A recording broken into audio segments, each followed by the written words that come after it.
Year 3, how are you today? Welcome to English. So we're going to start with a retrieval. You have 3 questions on your worksheet.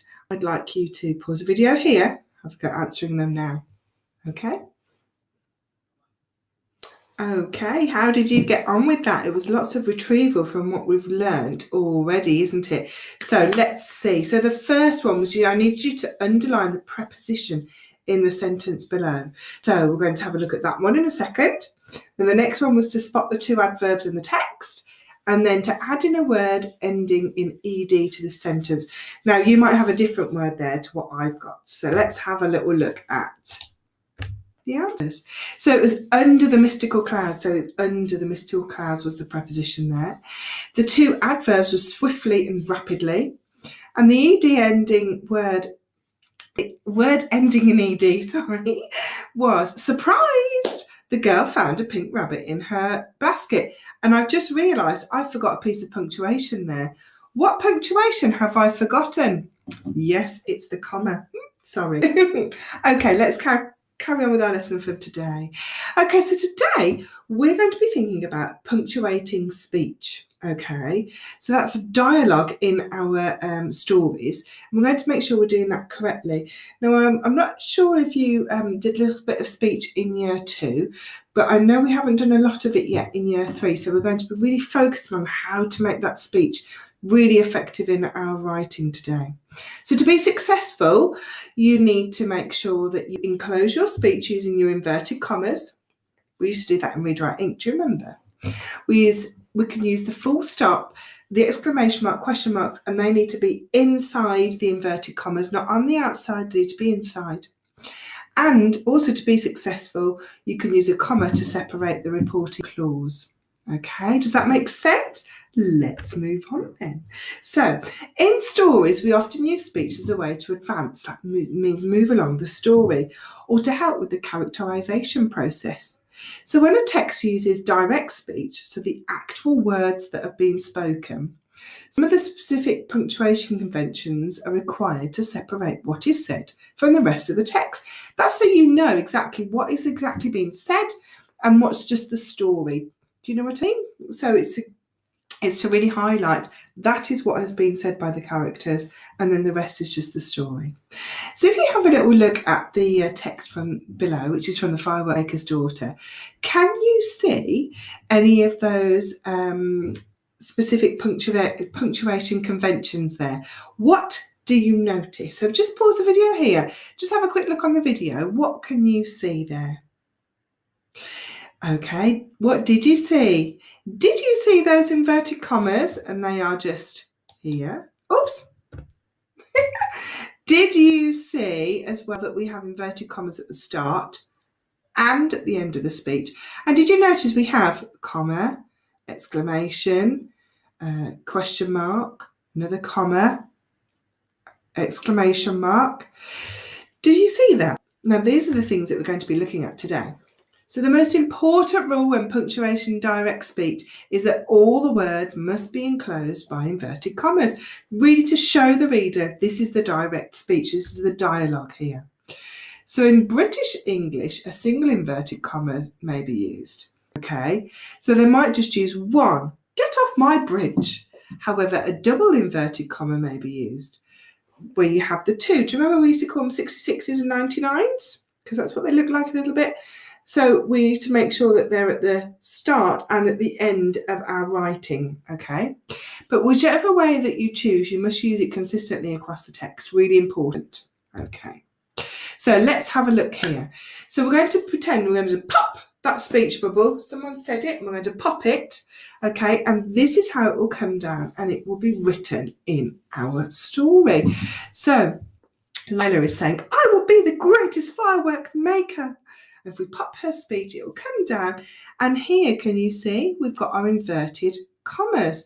We've got them at the start and at the end of her speech because that is where we need to have it to highlight the text. So now it's your turn, okay? So I want you to pop these bubbles, okay? And I want you to pull them down and I want you to see if you can add in your inverted commas, okay? Pause the video here and do that now. Okay, welcome back. So did you get them? Brilliant. Now I realise I forgot to put that slide in, so I'm very sorry. Hopefully you can have those marked by someone in your room with you. Okay, let's have a look at this one then. So all commas and full stops and question marks and exclamation marks need to be inside the inverted commas. Really, really important. So for example, how dare you shout at us, said the smallest billy goat's gruff. How can we get to the other side, asked the big billy goat's gruff. What should we do now? So, cried the littlest goat. If you notice here, we don't have the exclamation mark outside the text, outside the inverted commas. It always must be inside because that's punctuating that piece of speech. It's really important to have it inside the inverted commas, okay? Now, let's try a couple of these together. You have got this on your worksheet. So what I would like you to do is have a look at the sentences here with the speech in. Can you put your inverted commas onto your sentence here? So pause the video. Oh, sorry, as well. So sorry. Could you also make sure that you've used the correct punctuation as well? It might be full stop, question mark, exclamation mark. So try and have a go at making sure what type of punctuation you would have there. So I'd like you to pause the video, have a go at that now. Okay, welcome back then. Shall we see? Let's have a look. So here we go. This is where we should have had our punctuation. We should have had our inverted commas here and here at the end. And imagine when your mum sometimes shouts really loud, or your nan or your auntie or whoever it is that you live with, and they might shout, "What on earth is all that banging?" So they're shouting it. So it's with feeling and emotion, isn't it? That's why we're using an exclamation mark there. And then here we've got, "How interesting!" exclaimed Mrs. Hand. I've realised I put mine in the wrong place. Oh, dearie me, it needs to be here, doesn't it? So here I've put my inverted commas and my exclamation mark. It needs to be over here. Mrs. Hand.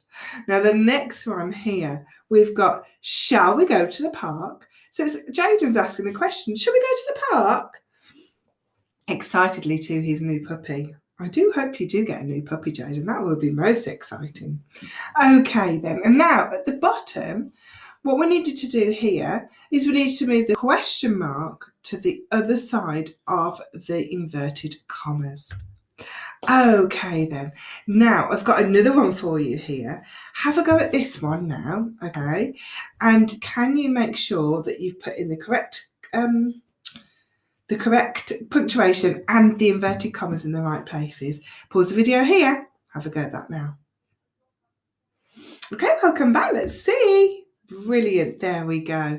So we have the inverted commas here at the beginning and then at the end of the speech. And she's asking a question, is Maya. She's saying, "Why would you do that?" And she's asking a question, so we need a question mark. How peculiar, mused Tyrese. "Well, we'll be going to Grandad's this weekend," queried Isaac. So here we've made sure we've got our inverted commas at the start and the end of our speech. And here we've made sure that we've got our exclamation mark before the inverted commas. Okay. Now, commas are another important tool too to help the reader separate the direct speech from the rest of the text. So where the direct I'll start that again, shall I? Where the direct speech precedes a verb and does not end in a question mark or an exclamation mark, a comma must be used. Okay, so let me have a look at these. "We need to get to the other side," moaned the goats. So that's where we would have our little comma after it says we need to get to the other side. "These goats are always disturbing my sleep," muttered the troll. And that's where we'd have our comma. Okay, so here you've got a few of these now. So you've got all of these on your worksheet. So what I'd like you to do is have a go at that now, and then we'll work through it together. Pause the video. Off you go. Okay, welcome back then. So let's have a look here. There we go. Did you get that? So did you see that each time we'd finish the speech, instead of putting either an exclamation mark or question mark, we're now using just a comma. Really important. Mostly, unless you're making an exclamation sentence or you're saying something with feeling and meaning or asking a question, you will use a comma for this. So can you see there? Did you get them in the right places? If you did, brilliant. And if not, go back over again and have a look. Where did you go wrong? Okay. Right then, so reporting clauses. Reporting clauses tell us who is speaking and how they said it. So for example, who goes there? Shouted the troll. That's the clause. That's telling us how he did it. That grass looks so green and delicious, bleated the smallest billy goat gruff. Can you hear? Can you see there that bleated was how he was telling us what he was saying, how he was saying it. And then the last one there, do you think he'll hear us crossing? Whispered the little goat. That whispered, that word, that clause there, whispered the little goat, is telling us how he's saying that. Okay. So now it's your turn, okay? So have a look at the speech below and add in the appropriate reporting clause. So think about your verbs, your ed endings, okay? So think about, for example, sighed loudly or shouted aggressively, okay? So how did they do it and what were they doing? So you've got, you're such an amazing artist. When do you think you'll be finished? And my brother really does irritate me. Pause the video.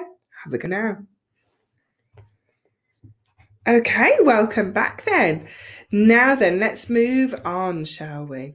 The other thing we need to make sure that we remember is when we have a new speaker, we have a new line. So the direct speech is in text involving more than one speaker. Okay, a new line must be used for each new speaker. And this helps the reader to follow what's being said.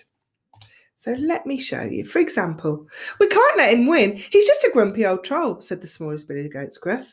Next line. You're right, agreed the biggest billy goat's gruff. Next line. The medium-sized billy goat's gruff said, so what shall we do? Can you see there how it clearly shows each different speaker because it's on a new line each time the different speaker speaks? Can you see that? Brilliant. So when you are writing your text, which you're going to be doing in a little bit, you need to be thinking for each character that speaks, you need to make sure you have a new line for them. Okay, and this is your task today. You're going to apply all those parts of speech to create a dialogue between the archaeologist and the camel. Now, you had to go at your first draft yesterday, didn't you? Fantastic. And what you're going to do today, I want you to edit it by putting in some speech. Okay, so the speech between the camel and the archaeologist. So there was points along the way where they looked at each other and they had those looks. What would they say to each other? That's what I want you to start thinking about today. What conversation would be happening between them? What would the archaeologist say when he'd been popped back out of the pyramid? How would it go? What would it include? So what I want you to do is edit your story today by adding in speech. Now remember to enclose all your speech in inverted commas. Exclamation question marks must go within the inverted commas. Remember, it must go before you finish. And you must use a comma and you must use a range of verbs and adverbs when in your reporting clause. New speaker, new line. When you're done, come back to me here. Pause the video and have a go at your independent task now. Okay, welcome back. I just wanted to go through this last little bit with you. This is just using the checklist. So you do have this on your worksheet, but I just want you to go through it again. I want you to look through and hopefully you've done it as you've gone along. But if you haven't, go back now and look at your speech and go through this checklist. Have you done each of these things on this checklist? If you have, that is absolutely brilliant and I'm really, really pleased. But if not, and you're not sure what it is, go back through the video again and have a look what it is that you need to put on there. Does that make sense? Good. Excellent.